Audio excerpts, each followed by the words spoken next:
Nahirapan ang mga bumbero sa pag-apula sa sunog sa 17 bahay sa Davao City. Sa Mawab, Compostela Valley, pahirapan din ang pag-apula sa isang sunog na hinihinalang nagsimula sa nag-overheat na cellphone. Makibalita tayo kay Donna Timbal Sinahon ng GMA Davao. Kitang-kita sa videong kuha ni J.R. Villegas ang nagngangalit na apoy na lumamon sa ilang bahay at tindahan sa palengke ng Mawab, Compostela Valley. Ayon sa ilang residente, nagka-brownout sa lugar bago sumiklab ang sunog.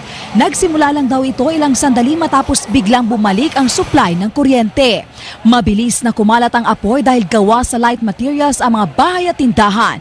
Sa kabuuan, 5 bahay, isang patahian, motor shop at sari-sari store ang naabo. Sa laki ng apoy, kinailangan ng tulong ng mga bumbero mula sa iba pang bayan.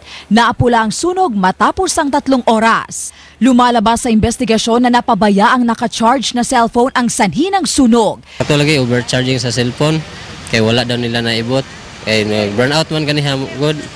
Tinatayang nasa 2 milyong piso ang halaga ng napinsala sa sunog. Magbibigay raw ng tulong pinansyal sa mga nasunugan ang lokal na pamahalaan. Pansamantala mulang tumutuloy ang mga nasunugan sa isang kapilya. Nasunog din ang 17 bahay sa Barangay 76-A, Bukana, Davao City. Nahirapan sa pagresponde ang mga bumbero dahil sa masisikip na kalsada.